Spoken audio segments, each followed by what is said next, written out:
2024 ఎన్నికల్లో ప్రభంజనం సృష్టించిన జనసేన పార్టీ ఇప్పుడు తెలంగాణలో కూడా పోటీ చేయడానికి సుముఖత వ్యక్తం చేస్తున్నట్టుగా మనకు స్పష్టమవుతుంది.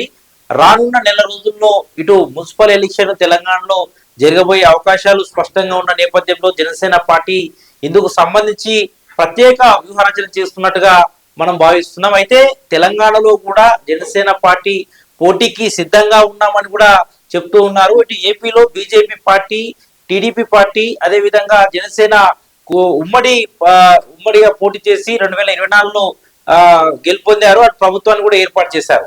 ఇటు తెలంగాణలో మరి పొత్తు ఉంటుందా లేదా అనే విషయం ఇప్పటికి ప్రస్తుతానికైతే స్పష్టం కాలేదు. కానీ జనసేన పార్టీ మాత్రం ఎలక్షన్ లో పోటీ చేసే అవకాశాలు ఉన్నట్టుగా ఇటు జనసేన కార్యకర్తల నుంచి, జనసేన నాయకుల నుంచి వినిపిస్తున్న పరిస్థితి కనిపిస్తుంది. ఇదే విషయాన్ని అధినేత పవన్ కళ్యాణ్ తో కూడా డిస్కషన్ చేసినట్టుగా మనకు స్పష్టంగా తెలుస్తుంది. ఈ నేపథ్యంలో ఇటు హైదరాబాద్ ఎలక్షన్ తో పాటు తెలంగాణలో ఉండే అనేక మున్సిపల్ లో కూడా జనసేన పార్టీ పోటీ చేసి తన ప్రభావాన్ని అటు ఏపీలో ఏ విధంగా అయితే నిలదొక్కున్నామో తెలంగాణలో కూడా అదే విధంగా నిలదొక్కుకోవడంతో పాటు పార్టీని బలోపేతం చేసి తెలంగాణలో అధికారమే లక్ష్యంగా పార్టీ ఆ విధంగా వ్యూహాలు కూడా రచిస్తుందని, ఆ విధంగా జనసేన కార్యకర్తలు కోరుకుంటున్నట్టుగా మనకు సమాచారం అందుతుంది. ఈ నేపథ్యంలో రాబోయే మున్సిపల్ ఎలక్షన్ లో జనసేన పార్టీ పోటీ చేసే అవకాశాలు స్పష్టంగా ఉన్నట్టు తెలుస్తుంది.